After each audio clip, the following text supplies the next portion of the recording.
asap putih. Asap putih ni maksudnya bila korang start enjin, bila korang bawa dalam keadaan slow dan juga laju, kesemua-semua kawasan tu semua keluarkan asap putih dekat exhaust korang. Itu tanda-tanda nak kena buat top set. Sebab ketiga kenapa perlu top set adalah apabila korang rasa enjin korang lemah. Sama ada pickup ni mudah je. Waktu korang kat traffic light, korang cuba tarik seperti mana motor yang sebelah-sebelah tu. Kalau korang ketinggalan, mesti bermaksud pickup korang dah lemah. Top speed tu mula bermaksud bila korang tengah top speed dekat highway, mungkin korang boleh dapat top speed, tapi sangat lambat nak dapat top speed. Susah sangat nak kena turun bukit, nak kena follow orang, cocok angin orang, baru korang dapat. Itulah maksudnya top speed korang dah lemah. Dan tanda terakhir kenapa korang perlu buat top set adalah apabila enjin korang berbunyi kasar. Jangan biar lama-lama, sama ada kasar tu sekejap sahaja ke, berpanjangan ke, bunyi kuat ke, bunyi slow ke, pastikan korang buat consider kerja-kerja top set. Sebab dengan top set lah korang dapat settlekan apa masalah sebenar enjin korang. Kalau korang biar lama-lama, boleh jadi dia merebak ke bahagian lain. Korang pun dah faham kan kenapa kena buat top set kan? Jom kita dengar bunyi enjin selepas ni.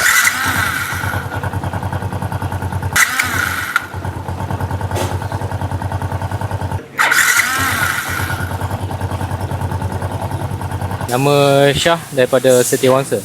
Saya spend untuk motor ni RM1,193. Sebelum ni ada bunyi kuat sikit belah clutch. Lepas tu top set dah lama tak buat. Dah test tadi, okey lah, main cun lah. Memang standard kilang. Alhamdulillah. Mana-mana nak servis yang sama dekat Bayo, jumpa ada lagi di Motorsport, pusat servis standard kilang anda. Bye-bye.